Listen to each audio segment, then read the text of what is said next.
ng bayan, maasahan anumang panahon. Magandang araw po sa ating lahat. Narito na ang pinakahuling update sa magiging lagay ng ating panahon ngayon at sa magiging lagay ng panahon sa susunod na 24 oras. Sa kasalukuyan ay patuloy na nakakaapekto ang Intertropical Convergence Zone o ITZZ sa malaking bahagi ng Mindanao, Palawan at Eastern Visayas. Makikita nga natin sa ating satellite animations na maraming lugar sa mga nabanggit na lugar ang nakakaranas ng maulap na kalangitan na may mga kalat-kalat na malalakas na pag-ulan, lalong-lalo na sa may Zamboanga Peninsula, Sorsogon, Davao Region, Caraga, at may mga pag-ulan din sa may Bangsamoro Region at Northern Mindanao. Kung makikita rin natin sa ating satellite animations ay halos buong Eastern Visayas naman at buong Palawan ang nakakaranas ng mga pag-ulan dulot ng ITCZ. Pinag-iingat natin ang ating mga kababayan na nakatira sa mga nabanggit na lugar, lalo na yung mga ilang araw nang nakakaranas ng pag-ulan sa banta ng mga biglaang pagbaha o pagguho ng lupa. Samantala, easterlies naman ang nakakaapekto sa nalalabing bahagi ng ating bansa.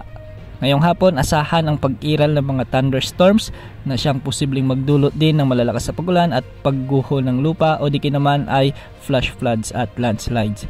Ilan sa mga lugar ng posibleng makaranas ng mga pag-ulan ngayon dulot ng thunderstorms: ang Ilocos Region, Cordillera Administrative Region, ilang bahagi ng Central Zone may mga pag-ulan din, sa ilang bahagi ng Bicol Region, sa nalalabing bahagi ng Mimaropa. Ang Metro Manila naman ay magiging bahagyang maulap hanggang sa maulap ang kalangitan na may mga kalat-kalat na thunderstorms. Samantala sa nalalabing bahagi ng Visayas ay may mga pag-ulan din dulot ng thunderstorms. Sa kanlurang bahagi ng Western Visayas, may mga pag-ulan din sa may Negros Island Region, sa may Cebu at Bohol.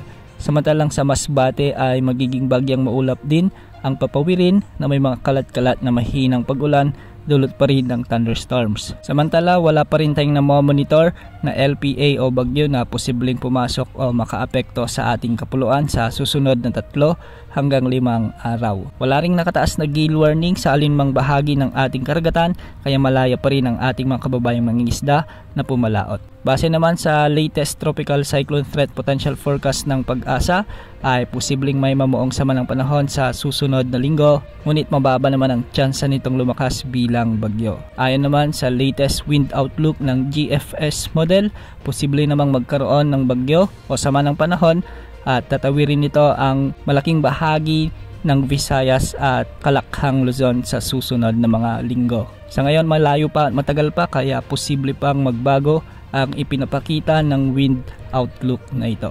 Bukas asahan pa rin ang pag-iral ng easterlies o siyang magiging dominanting weather system sa ating bansa, at ang Intertropical Convergence Zone naman ang patuloy na makakaapekto sa Mindanao at ilang bahagi ng Visayas. Yan ang update sa lagay ng panahon. Ito po ang weather update ng bayan, maasahan anumang panahon.